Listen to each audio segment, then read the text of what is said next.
Alors nous voilà partis pour une nouvelle investigation. Vous savez, c'est à force de découverte et de surprise sur l'étendue, sur la profondeur des trucages historiques dont je me suis aperçu en vivant, soit sur 89, soit sur 48, soit même sur Jeanne d'Arc. Et j'ai eu la tête bourrée, enfin le crâne bourré, par des contre-vérités. Alors ça m'a fini par m'agacer tellement en m'apercevant qu'on m'en avait mis dans le crâne, que j'ai décidé d'y voir clair. Et c'est ce que je voudrais essayer de faire avec vous cette fois. D'autre part, je voudrais appeler votre attention sur le fait que ce que je vais raconter là, et qui a l'air ancien, a toujours des implications actuelles. Que les problèmes économiques sont à la base, presque toujours. Des problèmes internationaux et même des problèmes intérieurs. Et il faut bien faire attention à ceci, que quand on veut faire une étude historique sérieuse, il ne faut pas s'en tenir à la surface. Les parlementaires ont un vocabulaire à eux et qui recouvre toujours des mensonges. Alors c'est une vieille idée, une idée banale, vous savez, qui a été 100 fois reprise, que quand il y a des difficultés d'ordre intérieur, on précipite les gens sur des difficultés d'ordre extérieur, c'est-à-dire qu'on les fait regarder du côté de la frontière plutôt que du côté des problèmes intérieurs. Alors on s'était dit, une petite guerre qui ne peut être que victorieuse, étant donné l'infaillibilité pour la victoire de l'armée française. Qu'est-ce que c'était en soi la garde nationale? C'était une espèce de milice supplétive organisée par la bourgeoisie pour faire tenir en respect les pauvres. Et là, je voudrais vous citer une phrase de Maurice Barrès dans Les Déracinés, c'est 1897, où Barrès aura cette formule qu'il faut retenir, qui est très grave, mais qui est très importante. La première condition de la paix sociale est que les pauvres aient le sentiment de leur impuissance. Ces gens-là ont pris le pouvoir pour empêcher de passer ce qu'ils appellent la subversion. Et il faut comprendre qu'à travers toute la France des notables, la France des châtelains, des ecclésiastiques, s'organise à ce moment-là ce qu'il faut bien appeler, d'un terme assez contemporain, une cinquième colonne, spontanée, fervente. Les gens de bien, comme on dit. Vous savez, on n'est pas un homme de bien si on n'a pas du bien. Enfin, ça veut dire les possédants, quoi. Voltaire, qui disait au XVIIIe siècle, un pays bien organisé est celui où le petit nombre fait travailler le grand nombre, est nourri par lui, vous entendez bien, est nourri par lui, et le gouverne. On va faire voter les Français votent sous la conduite des notables. Pourquoi? Parce que, voyons, réfléchissez, dans un gouvernement monarchique, c'est la volonté d'un seul qui commande, la volonté du roi, du moins en principe. Alors la volonté d'un seul, c'est faible, c'est vulnérable. Les gens peuvent se soulever au nom de la liberté. Tandis que réfléchissez bien à ce que c'est que la République en principe. Et auparavant, réfléchissez aussi, disait-il, à ce que c'est que l'autorité. Ben, l'autorité, c'est une formule qui n'est pas de tiers, mais je crois pouvoir résumer sa pensée comme ça. L'autorité, c'est la force qui obtient une obéissance consentie. La force qui obtient une obéissance consentie. Il faut substituer à ce mythe royal un autre mythe qui sera le mythe du suffrage universel, c'est-à-dire le mythe de la volonté nationale. Et cette fois, ça sera extrêmement puissant comme rempart. C'est la volonté nationale elle-même qui décide qu'il faut faire une république, par exemple, conservatrice. Alors quiconque se soulèverait contre un gouvernement républicain se soulève contre la liberté, puisque c'est la liberté qui s'est exprimée et qui règne à l'aide du suffrage universel. Alors vous voyez quel attentat monstrueux. On peut mobiliser toutes les forces nationales contre ceux qui prétendaient lutter contre un gouvernement dit démocratique. Oui, mais qu'est-ce que c'est que la volonté nationale? En fait, c'est la majorité. La majorité du suffrage universel, c'est-à-dire la moitié plus 1. Ben, c'est très facile d'obtenir la majorité au suffrage universel quand on sait s'y prendre. Les possédants, qui sont les maîtres. En réalité, le meilleur système pour vous défendre, c'est une république que nous appellerons la république conservatrice, et dont, bien entendu, disait modestement M. Thiers, je serai le maître. La fusion entre ces deux tendances royalistes ne s'opère pas.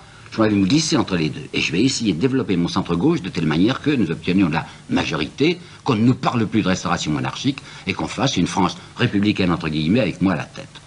Non, il va faire un emprunt, un magnifique emprunt, où les banques vont se sucrer, permettez-moi l'expression, d'une manière admirable. Par exemple, quand elles donnent 80 francs, on leur donne une créance de 100 francs. C'était pas mal, Ce qui permettra à la Banque de France, qui était encore et qui restera pendant très longtemps un organisme purement privé, malgré son titre de Banque de France, c'est un groupe privé d'affaires,istes. Ce qui permettra à la Banque de France de porter son dividende de 80 francs en 1870 à 300 francs en 1871, grâce à l'indemnité de guerre et à l'emprunt. Alors, premièrement, l'emprunt. C'était le 20 juin 1871. Il y avait un malheureux député de gauche qui avait proposé l'impôt sur le revenu. Alors, vous voyez, Thiers, mais bon dire, vous savez, il jaillit comme un diable de sa boîte et dit c'est l'inquisition, l'impôt sur le revenu. C'est le secret des fortunes violées. C'est une loi de discorde. Elle n'est faite que pour flatter les passions populaires et jamais, jamais, tant que je serai là, un tel impôt ne passera. Il y en a une qui est très peu connue et que j'ai apportée là en citation. Qu'on ferme les écoles normales que le curé de la paroisse se charge de l'instruction primaire, aussi bien il en apprendra toujours trop au peuple, lequel a plus besoin de moralité que de savoir. Au fond, ces gens dont je vous parle, qui se disent catholiques, enfin cléricaux, ils sont tous voltairiens dans l'âme. Voltaire était un homme qui répétait à satiété, il est fort bon de faire accroire, vous entendez bien, il est fort bon de faire accroire aux gens qu'ils ont une âme immortelle et qu'il existe un Dieu vengeur qui punira mes paysans s'ils veulent me voler mon blé. Ça me fait penser aussi à Montalembert, ce fameux paladin catholique. En 1848, Montalembert protestait contre la diffusion de l'instruction primaire en disant « Depuis M. Guizot, on a en effet fait un effort du côté de l'instruction primaire. » Savez-vous ce qu'en est résulté, disait M. Montalembert à la tribune de l'Assemblée en septembre 1848, une augmentation de la criminalité. Avec l'aide de Dieu, le dévouement de notre armée et l'appui de tous les honnêtes gens, nous allons procéder au rétablissement de l'ordre moral. Vous avez entendu, hein, il y a Dieu, il y a l'armée et les honnêtes gens. Les honnêtes gens, nous connaissons déjà la définition, ça veut dire les possédants.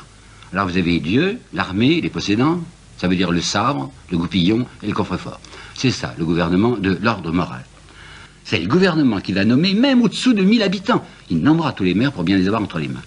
Il y aura une censure extrême sur la presse, si bien que cette chambre monarchiste, attention, une république conservatrice, où il y aura, c'est entendu, une chambre élue, mais il y aura surtout un Sénat qui ne sera pas, lui, élu au suffrage universel, qui sera élu uniquement par les notables, et on espère bien que si jamais la chambre tournait mal, il y aurait le Sénat qui sera la citadelle des possédants. C'est dans une lettre la fameuse lettre de Jean-Jacques Rousseau à d'Alembert, où Rousseau disait ceci. Jamais dans une monarchie, l'opulence d'un particulier ne peut le mettre au-dessus du prince. En revanche, dans une république, elle peut aisément le mettre au-dessus des lois. Oui, surtout si ce sont eux-mêmes, les opulents, qui font les lois. C'est ce qu'ils appelaient eux-mêmes la liberté économique. Ce qui signifie ceci. L'État, la collectivité, n'a pas à intervenir, liberté entière, n'a pas à intervenir dans les affaires privées, surtout dans les affaires commerciales. Le ministre de l'Intérieur, Roland Girondin, avait fait une déclaration capitale qu'il faut retenir parce qu'elle recouvre toute notre histoire du 19e et des débuts du 20e siècle français.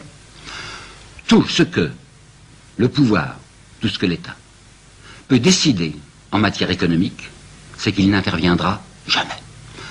Alors, autrement dit, du côté des profits, c'est-à-dire de la vente, quoi, des commerçants, l'État a les mains liées. Il ne peut rien faire.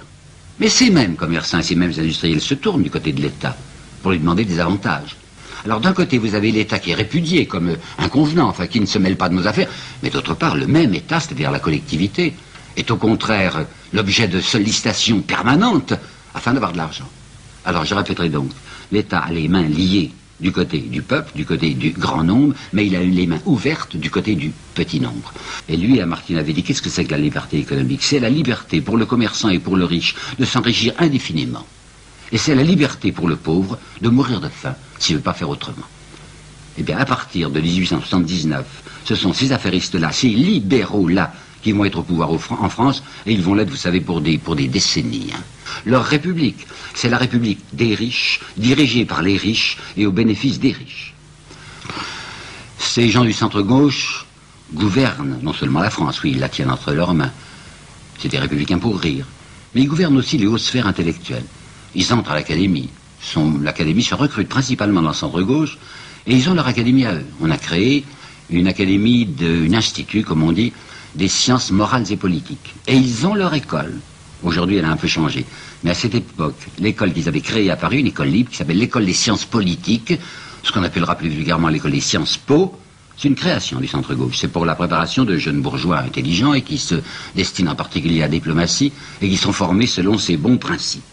Ni réaction, ni révolution. Je suis un vieux monsieur et j'ai entendu ça dans ma jeunesse en France. Ni réaction, ni révolution. Qu'est-ce que ça veut dire en fait? Ça veut dire vigilance absolue quant à l'immobilisme social. Hein. On peut faire quelques réformes politiques, des réformes de vocabulaire bien entendu, mais l'essentiel, c'est-à-dire le gouvernement des riches par les riches, c'est ça l'essentiel. Alors, immobilisme social. Et encore aujourd'hui, je sais qu'il ne faut pas blaguer sur Ferry et qu'il y a des gens qui vous disent, oui tout de même, c'est Ferry qui a établi les fameuses lois scolaires en France, c'est-à-dire pour l'enseignement primaire, la gratuité, l'obligation et la laïcité de l'enseignement. Et je reconnais que c'est un travail sérieux. Il fallait lutter contre l'analphabétisme, qui était encore très répandu en France. Je ne dis pas qu'il était à 75%, mais il était bien à 40% au moins. Et bien grâce maintenant aux instituteurs et à ces lois scolaires de Ferry, il n'y va plus, ou presque plus, y avoir d'analphabétisme. Là, beau travail. D'autre part, il était indispensable que Ferry fît la laïcité. Mais les instituteurs recevront des ordres très précis sur ce qu'ils ont à apprendre aux enfants. Alors ce que je vais vous dire a l'air d'un paradoxe invraisemblable, et je suis sûr que c'est vrai. Ferry, son vrai nom, c'est le Fallou laïque. Et pour vous apporter la preuve de ce que je vous dis, ce que Ferry entend exiger des instituteurs, je vais vous apporter deux petites citations.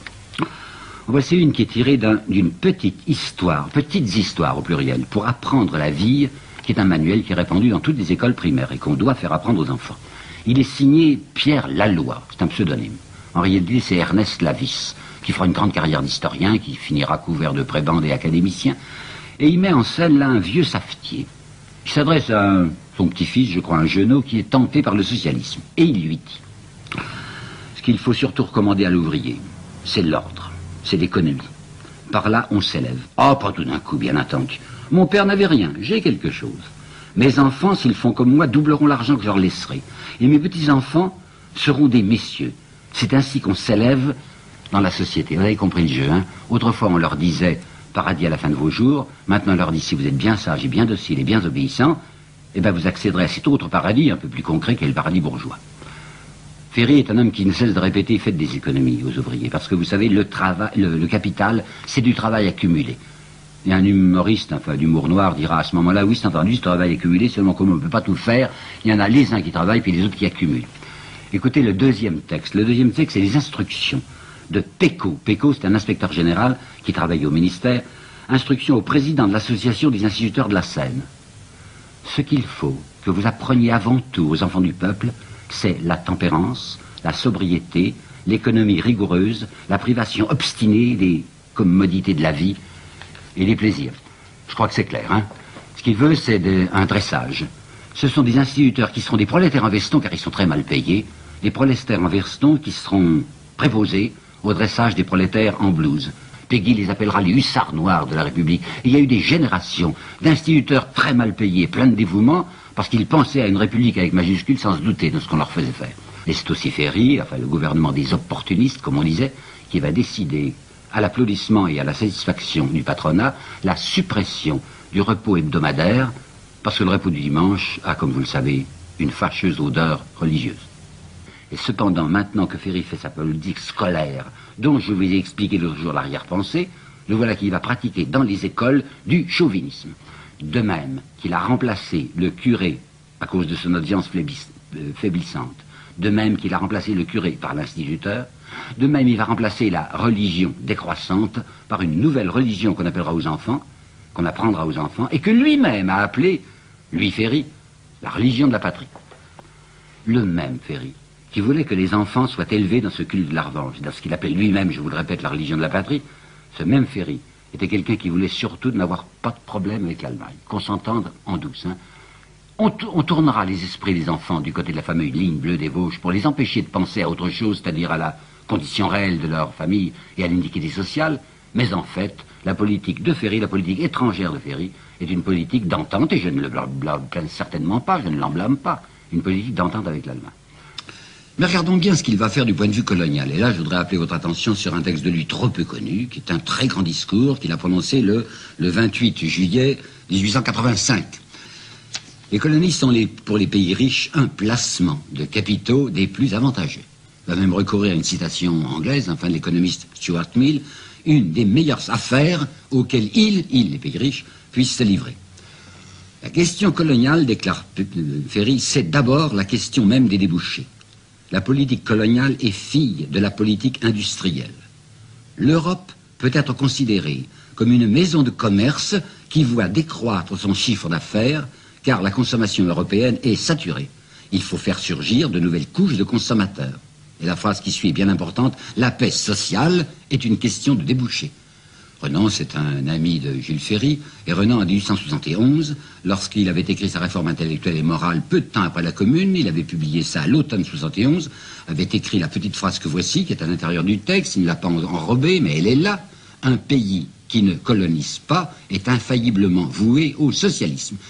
Alors là, il parle de paix sociale qui est question de déboucher, il explique qu'il faut de nouvelles couches de consommateurs, il n'ose pas trop en dire, bien que des joies y soient suffisamment dénudées au point d'être, à mon avis, presque obscènes. Mais qu'est-ce que ça veut dire, ça? Ben, ça veut dire que si on va dans les colonies, futures colonies, On aura des consommateurs forcés. Parce qu'on va envoyer des soldats. Les soldats obligeront les indigènes de là-bas à acheter ce qu'on leur enverra de France. En plus, ces peuples lointains, ces peuples sous-développés, ces peuples qui sont sans défense, ces peuples qui n'ont pas de canons et qui n'ont pas d'artillerie, ils ont des sols quelquefois très intéressants et des sous-sols encore plus intéressants. Voilà ce qu'il dit à la Chambre. Il y a un certain nombre de députés qui prêtent l'oreille, qui réfléchissent, qui se disent « Mais oui, on n'a pas vu jusqu'à présent l'intérêt de ce qu'il nous offre. » Mais comme c'est un discours qui déborde la Chambre, bien sûr, qui va être imprimé, que tous les Français vont lire, il faut tout de même un petit vocabulaire séduisant. Alors on va voir apparaître ceci. Ce que j'ai dit là comporte, déclarait-il, des idées de civilisation de la plus haute portée. Il faut le dire ouvertement. Les races supérieures ont un droit vis-à-vis des races inférieures. Que dis-je? Un droit. Les races supérieures ont le devoir de civiliser les races inférieures. Or, il n'y a pas de doute, naturellement. Race supérieure, c'est la race blanche. Race inférieure, c'est celles qui n'ont pas la peau blanche. Protectorat, ça veut dire droit des peuples à disposer d'eux-mêmes. C'est pas une colonie, on les a pas dévorés. Simplement, la nation colonisatrice et surdéveloppée vient au secours de la nation sous-développée. Il la prend sous sa protection. Et il y a un grand avantage pour le pays colonisateur masqué. C'est quelqu'un qui, en échange d'avantages personnels, fera la politique de l'occupant. Qu'est-ce que c'est que ces rebelles? Mais c'est des gens qui trouvent désagréable de voir arriver des gens qui veulent leur apporter de force ce qu'ils appellent, eux, la civilisation. Je voudrais employer là une comparaison que vous me pardonnerez, elle est peut-être un peu indécente. Lorsque des bandes de gangsters essayent de mettre une ville en coupe réglée, lorsqu'ils organisent leur raquette, vous savez, et qu'ils décident tel coin de la ville m'appartient et tel coin de la ville t'appartient à toi, et là c'est forcé que les bandes rivales arrivent à se heurter. Eh bien, élargissons ça à l'échelle du monde. Il y a des nations occidentales qui se jettent sur des peuples sans défense et qui finalement se trouvent en conflit. Elles se heurtent. Alors vous savez, comme on dit dans un vocabulaire un peu particulier, à ce moment-là, on défouraille, on sort son artillerie. C'est la politique intérieure qui est compliquée, parce que voilà que Ferry, dans son fameux discours dont je vous ai parlé tout à l'heure, du 28 juillet 85, a fait une déclaration stupéfiante. Il a dit en effet, au nom d'un chauvinisme exalté et à courte vue, devrions-nous, les yeux fixés sur la ligne bleue des Vosges, laisser tout se faire et tout se résoudre autour de nous, sans nous. Ferry va se tourner du côté de la gauche et dire, mais vous ne comprenez pas ce que je veux faire là-bas. Ce que je veux faire, c'est aguerrir le soldat français. C'est montrer la preuve de notre vitalité. Une démocratie qui ne veut plus se battre, quel désastre et quelle affliction, dit-il. Vallès va conclure son édicte en disant, vas-y, jeune soldat, tu te feras payer du chien au riz dans les bateaux de fleurs et tu reviendras avec la peste dans le sang. Alors c'est donc la majorité républicaine qui travaille, avec des gens comme Freycinet, par exemple, ou comme Ferry, comme vous savez, des gens qui organisent soi-disant de grands travaux d'intérêt public et qui sont en réalité extraordinairement profitables aux gens de l'économie accaparée. Quand la bourgeoisie d'affaires de 89 avait décidé de faire reculer le roi pour saisir elle-même les leviers de commande, qu'est-ce qu'elle avait fait? Elle s'était tournée du côté de ce peuple qu'elle roulait en fait. On allait faire croire à la petite plèbe qu'on travaillait pour elle. C'était pas vrai. Alors les Mirabeau, les Lafayette, il y a des gens qui s'étaient dit, on va utiliser ce courant populaire, on va lancer des gars contre la Bastille, ils se feront tuer eux, nous, bien entendu, on restera dans la coulisse, et puis une fois qu'on sera les plus forts, ben, on les tiendra. En fait, les deux fois que la République est arrivée en France, en 1848 et en 1870, qu'est-ce qui s'est passé? Ben, le premier soin de cette fameuse République, ça a été de fusiller le peuple. En juin 1848, en mai 1871, ce sont les bourgeois, soi-disant républicains, qui ont tiré sur le peuple. Il y aura des syndicats d'extrême gauche avec la CGT, mais il y avait beaucoup de syndicats patronaux. Puisqu'il était maintenant autorisé que les ouvriers se syndiquent, il y avait des quantités de patrons qui s'étaient dit, bon, ben on va faire nous-mêmes un syndicat patronal, avec des gens à nous. La journée de 8 heures, c'est aussi intolérable pour les marges bénéficiaires que l'impôt sur leurs revenus l'était pour la sécurité des fortunes. Alors, pas question. Or, cette internationale grandit. Alors, le mouvement ouvrier, la Fédération américaine des travailleurs, est puissante, et elle a décidé de demander mondialement, au prolétariat mondial, de décider que le 1er mai de chaque année, oui, c'est une importation américaine le 1er mai, que le 1er mai de chaque année, ce serait la fête du travail, on chômerait, on ferait la grève, le 1er mai, c'est la journée de l'espérance. Écoutez, ça a l'air d'être du Jaurès ou du Marx, et c'est de Léon XIII. Ces travailleurs, livrés sans défense, à la merci de maîtres inhumains, cette faction maîtresse absolue de l'industrie et du commerce, ce petit nombre d'opulents qui réduisent à un joug presque servile l'infinie multitude des prolétaires. Il y a là, disait le pape, une violence contre quoi la justice proteste. Il y a l'effort, hein, ce pape. Mais il faut regarder d'un peu plus près ce qui se passait dans le texte réel et la lire de près l'encyclique. Eh bien, l'encyclique Rerum Novarum comportait la condamnation la plus absolue et la plus formelle du socialisme. Ces mots que le pape avait employés, on peut dire qu'il les récusait immédiatement, puisque ceux qui représentaient en France la lutte contre le petit nombre et contre l'accaparement de la richesse nationale par un tout petit groupe de gens vivant de la détresse des autres, non, certainement pas, les socialistes, il n'en faut pas. On s'aperçoit que le pape recommandait simplement à la classe possédante d'ouvrir les yeux. Enfin, faites pas les idiots, faites pas les imbéciles, vous vous rendez compte que c'est une erreur ce que vous faites. Vous faites de la compression. Et bien, de la compression, ça aboutira forcément à de l'explosion. Il les prenait, les possédants, par les bons sentiments. Il leur expliquait que, bien entendu, il n'était pas question de les contraindre, qu'une contrainte d'État n'était pas tolérable, que lui aussi était un libéral. Mais enfin, soyez prudents, enfin, soyez raisonnables. Et on sentait bien que le pape Léon XIII approuvait, en fait, les cercles catholiques de travailleurs qu'avait créés depuis 1871 M. Albert Demain. La Vigerie lui-même avait eu une phrase qui est extrêmement éloquente. Il avait dit, dans son toast, il avait dit, lorsqu'il n'y a plus rien pour arracher un pays aux abîmes qui le menacent, plus rien que la franche adhésion à la forme du gouvernement, le moment vient de déclarer enfin l'épreuve faite. Qu'est-ce qu'il voulait dire avec ces abîmes qui menacent le pays? Sarclins fera une biographie de Léon XIII. Et Sarclins dira, en fait, Léon XIII faisait appel pour sauver la France, non seulement aux catholiques, mais à tous les honnêtes gens. Le parti à constituer ne devait donc pas être exclusivement catholique, mais devait réunir tous les éléments capables de combattre l'ennemi qu'il fallait vaincre. Et écoutez maintenant le pape lui-même, le pape Léon XIII, le 22 juin 92, s'adressant pour commenter son encyclique à un évêque français qui s'appelait Monseigneur Fava. Et il lui dit, quand tous les honnêtes gens, vous entendez bien, les honnêtes gens, et nous en connaissions les définitions, quand tous les honnêtes gens, croyants ou incroyants, familles de haute culture, s'élevant au-dessus des partis, tiens, je croyais qu'il voulait en faire un, non, s'élevant au-dessus des partis, concentreront leurs efforts, alors le peuple finira par comprendre où sont ses vrais amis. La première bombe anarchiste a été lancée en pleine chambre par un nommé Vaillant, c'était le 9 décembre 93. Ce Vaillant qui était dans les tribunes et qui avait une bombe pas très dangereuse, vous savez, il y avait des clous dedans, a lancé sa bombe dans l'hémicycle. Il n'a tué personne, il y a eu quelques blessures légères, ce qui a permis au président du Conseil de prendre une allure héroïque en disant « Messieurs, la séance continue ». Mais ce Vaillant, on va le tuer, vous savez, on va le guillotiner. C'était la première fois qu'on guillotinait en France quelqu'un qui n'avait tué personne. Seulement, ça représentait quelque chose d'horriblement dangereux, puisqu'un autre et deux autres anarchistes vont lancer les bombes, Ravachol et Henri. Et Ravachol, quand il va monter à la guillotine, va dire « Ce que j'ai voulu, c'est forcer la société à regarder un peu attentivement ce qui se passe du côté de ceux qui souffrent. » Vous savez, j'insisterai jamais assez sur l'importance, dans la politique intérieure et extérieure française, vous allez voir, de cette histoire de l'impôt sur le revenu. La fameuse phrase de Thiers, vous savez, l'Inquisition, le secret des fortunes violées. Alors quand on nous dira, mais attention, il y a une succession incroyable de ministères, il y avait une impossibilité de continuité dans la vie politique française, pas du tout. Il y avait une continuité réelle. Quelle continuité? Mais la suprématie de ce gouvernement des riches par les riches et pour les riches. Par exemple, il y avait 116 millions, vous m'entendez bien, 116 millions qui étaient prévus, c'est-à-dire aux frais de la collectivité, aux frais du contribuable. 116 millions pour assurer la garantie de dividendes aux gens des compagnies ferroviaires. Un scandale sur une des compagnies ferroviaires qu'on appelle la compagnie des chemins de fer du Sud. Cette compagnie avait obtenu une concession, elle avait obtenu immédiatement déjà de l'argent de l'État pour établir des voies ferrées, et au bout de 5 ans, ou même plus de 5 ans, encore aucune voie ferrée n'avait été établie. Et cependant, le versement avait été fait.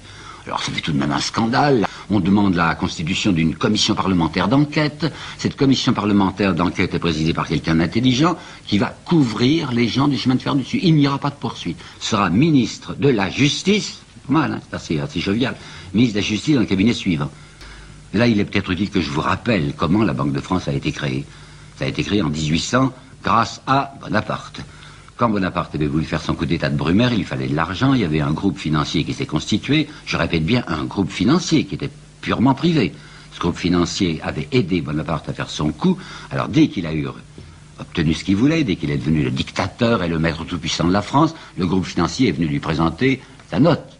Et la note du groupe financier était la suivante: nous allons organiser une maison de banque que vous voudrez bien, s'il vous plaît. Et comment voulez-vous qu'ils disent non? Appelée Banque de France, c'est-à-dire qu'on mettra une espèce de banderole en disant c'est la Banque des Français, c'est le crédit de la France, et en réalité ça restera une entreprise purement privée. La Banque de France, dans ses statuts même déclarés en 1800, nous ne négocions avec l'État que quand nous y trouvons nos avantages personnels. Ben, cette Banque de France avait obtenu ce privilège extraordinaire de ne rien payer à l'État, et cependant d'avoir une monnaie garantie par l'État, une monnaie à cours forcé garantie par l'État. Il s'agissait maintenant d'obtenir le renouvellement de ce privilège. C'est dans l'année 97 que ça se passe. Là, il y a un député d'extrême gauche qui s'appelait Viviani, qui essaye de protester en disant « Mais il y a là une anomalie invraisemblable ». Et il prononce des mots que je trouve mesurés. Ce pouvoir de la Banque de France traite, dit-il, d'égal à égal, pour ne pas en dire plus, avec le gouvernement de la République. Oui, il pouvait en dire plus, parce que la Banque de France tenait en son pouvoir le gouvernement même de la République. Alors ce que vous voulez faire, disait-il aux députés, en continuant à maintenir le privilège de cette banque privée, dite Banque de France, c'est d'assurer gratuitement un demi-milliard de bénéfices nets pour 23 ans aux actionnaires. Eh bien, ça va se passer quand même. Alors on va décider en 97 que le privilège de la Banque de France est reconduit pour 23 ans, c'est-à-dire jusqu'au 31 décembre 1920. Eh bien, à propos de Clémenceau, je voudrais vous citer un texte de lui qui est très peu connu, je suis tombé dessus absolument par hasard, un roman de Clémenceau. On ne pense pas que Clémenceau a fait un roman, mais il en a fait un, de même qu'il a fait une pièce de théâtre qui ne vaut rien. Et ce roman est intéressant. C'est un roman social, au fond, quoi, c'est un roman politique. Et ce roman publié en 98 et qui a été écrit en 96 et 97 s'appelle Les plus forts. Ça vaut la peine d'être lu. Alors on y voit un industriel qui s'appelle Herlé, H-E-R-L-E accent aigu. L'industriel Herlé qui naturellement fait de la politique parce que c'était extrêmement utile pour ses affaires. Et c'est lui-même, Herlé, qui va dire ceci à propos des ministres modérés. Il musique, le verbe musiquer qui peut employer, il musique, il détaille les morceaux que nous leur donnons à chanter, à savoir que les députés sont obéissants et sont entre les mains des gens d'affaires. Herlé salue le ralliement et l'esprit nouveau, en disant il y a une identité d'intérêt de toutes les élites, élite catholique et libre penseur, pourvu que ça soit l'élite. Naturellement, l'élite se traduit par l'argent. La technique du vrai politicien, disait Herlé, c'est de mettre aux choses anciennes une étiquette neuve. Et Clémenceau va écrire ceci: le Parlement d'aujourd'hui n'est pour les puissances sociales que le lieu d'enregistrement de leur volonté. Et il ajoute, le monde d'aujourd'hui est tout aux dynasties bourgeoises, et ce que l'on appelle le monde, c'est le syndicat des plus forts. Voilà ce que Clémenceau écrivait et publié en 98. Il changera. Oh, ça ne dit plus grand-chose, le nom de Méline, je crois, à l'opinion publique aujourd'hui. Et pourtant, ça a été un monsieur considérable, un des plus longs ministères de cette Troisième République qui en faisait une grande consommation. Il va rester 26 mois à la présidence du Conseil. Et il va surtout joindre son nom à la doctrine du protectionnisme. Qu'est-ce que ça veut dire le protectionnisme? Eh bien, en apparence, c'est la protection de l'industrie nationale. Et bien entendu, ceux qui veulent une protection de l'industrie nationale mettent en avant l'intérêt des ouvriers. En disant, mais non, c'est pas les hommes d'affaires qui nous intéressent, naturellement, nous sommes des gens au grand cœur, enfin, nous, c'est français, on s'occupe de la France entière, et vous comprenez bien que si l'industrie nationale n'est pas défendue, il y aura du chômage. En réalité, voilà ce que va faire Méline en proposant ces lois protectrices, protectionnistes, et même il va obtenir en 97 ce que l'on appelle la loi cadre, et qui deviendra pour nous ensuite les décrets-lois, ce qui signifie que le gouvernement, sans avoir besoin de consulter le Parlement, décide telle ou telle barrière douanière. Alors ce qu'il va faire, c'est quoi?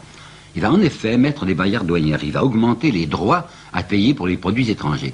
Faites bien attention, que quand on met un droit à un produit étranger, c'est entendu, l'État en profite puisqu'il y a un droit de douane. Mais ce pays étranger continue à vendre plus cher, c'est entendu, au public français. Alors le public français qui voulait acheter tel ou tel produit étranger auquel ne correspond pas le produit français, c'est lui qui est obligé de payer la différence. Alors premièrement, l'État encaisse ce qu'il trouve comme avantage douanier, et deuxièmement, c'est le public, c'est le consommateur qui fait les frais de l'opération. En plus, la plupart des industries dites protégées, voyant qu'elles le sont effectivement et que le produit étranger est plus cher, en profitent elles-mêmes, d'habitude, pour organiser une légère hausse, il y aura tout de même une marge, mais une petite hausse de leurs produits. Et enfin, puisque l'autre pays, le pays devant lequel on a mis une barrière, va lui aussi répondre à cette barrière par une autre barrière, c'est-à-dire faire du protectionnisme à son tour, alors que vont faire les industriels français? Enfin, ces industriels-là vont dire « Ah, nous avons besoin de primes à l'exportation ». Alors vous voyez qu'ils gagnent sur tous les tableaux. Je ne nie pas que l'agriculture française à ce moment-là avait besoin d'être protégée, que le paysan devait gagner sa vie, quoi, et le blé étranger était beaucoup moins cher. Alors Méline va faire des droits, va mettre des droits sur les blés étrangers. Résultat, bon, le paysan va vendre mieux son blé, mais le consommateur urbain, la classe ouvrière en particulier, va payer le pain plus cher. En 98, il y a un nouveau tsar depuis 4 ans en Russie, il s'appelle Nicolas II. Et voici qu'en 98, ce tsar prend l'initiative d'une demande générale adressée à toutes les puissances de désarmement. Oh, il ne dit pas on va abandonner tout de suite nos armements, mais au moins stopper les armements. Décider que cette fameuse escalade qui commence de toutes parts doit s'arrêter. Parce que, dit-il, ça aboutira fatalement à un égorgement européen, à un carnage. Alors il va proposer une conférence du désarmement à La Haye. Vous n'imaginez pas le mépris qui va accueillir cette proposition dans toutes les chancelleries. Un mépris qui va être naturellement excité par ceux qui sont les fournisseurs d'armes et qui se disent comment, mais on est en train de gagner des fortunes en armant les nations respectives, qu'est-ce qui va arriver? On fera la fameuse conférence de La Haye, ça aboutira à une chose ridicule, vous savez, à un arbitrage qui ne sera jamais obligatoire. Simplement, on conseille aux nations, lorsqu'elles auront des difficultés, de recourir à l'arbitrage du tribunal de La Haye. En somme, cet espoir qui eût été, je le crois, un grand espoir pour l'humanité, il sera immédiatement piétiné, ridiculisé, aboli. Cette France, je crois que ce serait intéressant d'essayer ensemble de bien voir comment elle était dans sa structure et dans son aspect. Bien, la première chose qu'il faut remarquer politiquement, c'est la tromperie permanente sur les étiquettes politiques. On pourrait dire que ce sont des images de marque fictives, on pourrait parler aussi d'appellations abusives. Il ne faut pas que les gens sachent exactement ce qu'on leur dit, c'est-à-dire on leur présente des slogans, des étiquettes qui donnent l'impression de telle chose alors qu'on va à une autre chose. Alors ça commence par un certain bluff. Nous sommes en faveur de toutes les mesures légales propres à garantir à chacun le produit de son travail. Attention, le but suprême, disent-ils, c'est la disparition du salariat. Mais nous sommes résolument attachés au principe de la propriété individuelle dont nous n'entendons ni commencer ni préparer la suppression. Ça veut dire, entre les collectivismes et nous, un barrage. Clémenceau, qui savait ce qui se passait, avait dit en 1901, quand le Parti radical s'est constitué, c'est un constat de décès habillé en acte de naissance. Le radicalisme, c'est un transfert du respect. À la place du dogme, l'argent, à la place du prêtre, le banquier. Mais je voudrais vous apporter une phrase d'un de ces messieurs du centre-gauche que j'ai déjà plusieurs fois nommé Henri Germain, fortune colossale, enfin fondateur du Crédit Lyonnais. Et Henri Germain, dans une phrase que j'ai peu vue citer et que j'ai découvert il y a peu de temps, disait: notre concours, le concours des modérés que nous sommes, des républicains certes, mais modérés, notre concours est assuré à tout gouvernement assez fort pour ne pas être prisonnier de la majorité républicaine et assez modéré pour ne pas se faire l'adversaire de la minorité. Il y a une première dénonciation, c'est la plaie du fonctionnarisme. Ils disent c'est épouvantable, regardez les budgets comme ils augmentent d'année en année parce que le nombre des fonctionnaires augmente. Ça c'est de l'étatisme et c'est extrêmement dangereux. Pourquoi orientent-ils les esprits sur le nombre des fonctionnaires? En faisant croire que si les budgets sont lourds, c'est parce qu'on paye trop de fonctionnaires. C'est de nouveau pour détourner les yeux d'une chose extrêmement importante, à savoir ce qu'ils tirent eux-mêmes du budget, grâce aux subventions que vous savez, aux primes à l'exportation, aux dépenses coloniales, aux dépenses d'armement bien entendu, à l'indemnisation pour les chemins de fer, je me trompe en disant indemnisation, la garantie de dividendes pour les chemins de fer, comme ils sont une des principales, une des grosses, la plus grosse sensu du budget, alors ils vont faire croire que ce sont des fonctionnaires qui sont les plus redoutables. En réalité, pour dire les choses telles qu'elles sont, et sous une apparence peut-être véhémente, mais pourtant exactement fidèle à la vérité, je vous dirais que la République française était sous une apparence de démocratie pratiquement une oligarchie financière,